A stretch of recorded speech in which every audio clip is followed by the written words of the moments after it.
Smartphone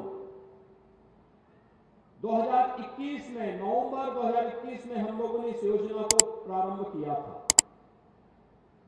इसके पीछे का उद्देश्य था कि हम प्रदेश की अपनी युवा शक्ति को डिजिटली सक्षम बना सके।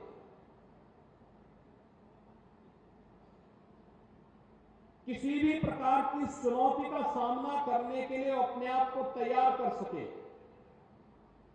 खासतौर पर जो चुनौती हमारे सामने आती है वह चुनौती होती है, जैसे इस सदी की सबसे बड़ी महामारी थी कोरोना। कोरोना में स्कूल कॉलेजेस बंद हो गए, ठप हो गए, पठन पाठन बंद सा हो गया। उन स्थितियों में कैसे हम लोग इस कार्यक्रम को आगे बढ़ाएं, तब प्रधानमंत्री मोदी जी ने एक विजन दिया था कि अगर फिजिकली प्रेजेंस होना कठिन है तो हम लोग तकनीक का उपयोग करें वर्चुअली। लेकिन इसके लिए भी दो चीजें महत्वपूर्ण थी। एक, अगर विद्यालय से वर्चुअली क्लास लेनी है तो उनके पास स्मार्ट क्लासरूम होना चाहिए, और दूसरा, वहां पर इंटरनेट की सुविधा के साथ ही हम यह भी सुनिश्चित करें कि जिसको घर में बैठे बैठे इस सुविधा का लाभ लेना है उसके पास टैबलेट या स्मार्टफोन की सुविधा हो। और मुझे बताते हुए प्रसन्नता है कि पिछले 2-3 वर्ष के अंदर हम लोगों ने प्रदेश के अंदर 20 लाख से अधिक छात्रों को अब तक टैबलेट और स्मार्टफोन उपलब्ध करवाने का काम किया है, जिस क्रम में आज गोरखपुर में भी 4000 से अधिक विद्यार्थियों को यह सुविधा उपलब्ध करवाई जा रही है। बिना भेदभाव के हर युवा को, जिससे वह तकनीकी दृष्टि से डिजिटली अपने आप को सक्षम कर सके। आप इसमें देखेंगे आपके टैबलेट स्मार्टफोन में केंद्र और राज्य सरकार की युवाओं से जुड़ी हुई सभी प्रकार की, छात्रों से जुड़ी हुई सभी प्रकार की योजनाओं को उसमें जोड़ा गया है। आप अगर उस स्मार्टफोन और टैबलेट को देखेंगे तो उसके माध्यम से आपको केंद्र और राज्य शासन से जुड़ी हुई सभी महत्वपूर्ण जानकारियां प्राप्त हो जाएंगे, और उसके अनुरूप आप अपने आप को तैयार करके स्वावलंबन के रूप में अपने जीवन को आगे बढ़ाने में योगदान देकर के प्रधानमंत्री मोदी जी के विकसित भारत की परिकल्पना को साकार करने में अपना योगदान दे पाएंगे।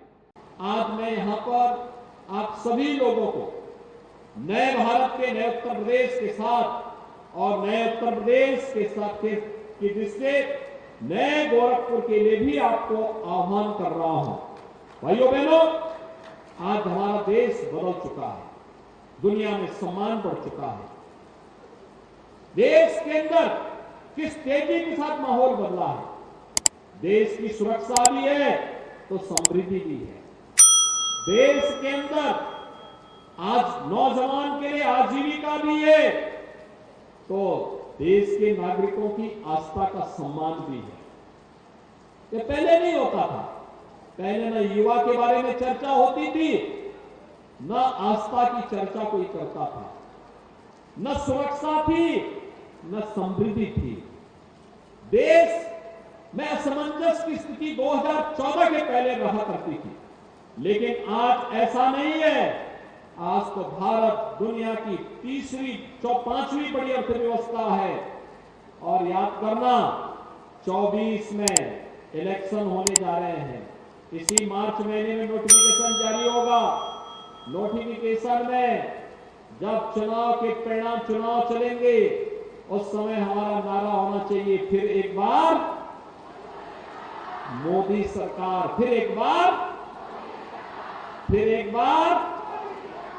बार मोदी सरकार का मतलब 2024 में, जब मई 2024 में प्रधानमंत्री मोदी जी तीसरी बार देश की बागडोर संभालेंगे, तो भारत दुनिया की तीसरी बड़ी अर्थव्यवस्था के रूप में आगे बढ़कर के एक विकसित भारत की परिकल्पना को साकार करेगा।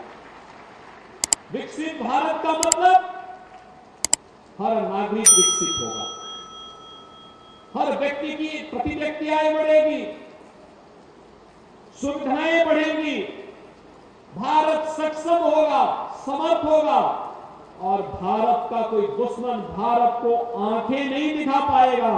जो आंखें दिखाएगा तो उसको भी सबक सिखाने का काम करेगा। इस प्रकार की व्यवस्था हमारी होनी चाहिए। कुछ ही दिनों के बाद होली आएगी। इस समय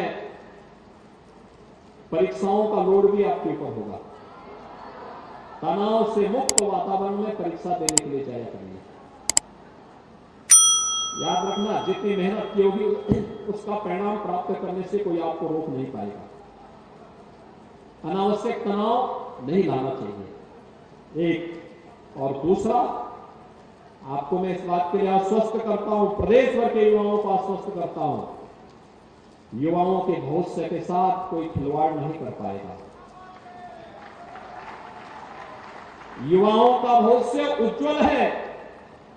हमारा युवा प्रतिभाशाली है, सक्षम है। उसको डिजिटली सक्षम बनाने के लिए सभी कार्यक्रम आगे बढ़ाए जा रहे हैं। और जो भी युवाओं के भविष्य के साथ खिलवाड़ करेगा, जिंदगी भर वो जेल के अंदर सड़ेगा। और साथ साथ जो बाप दादों की प्रॉपर्टी होगी उसको भी सरकार जब्त करने का काम करेगी।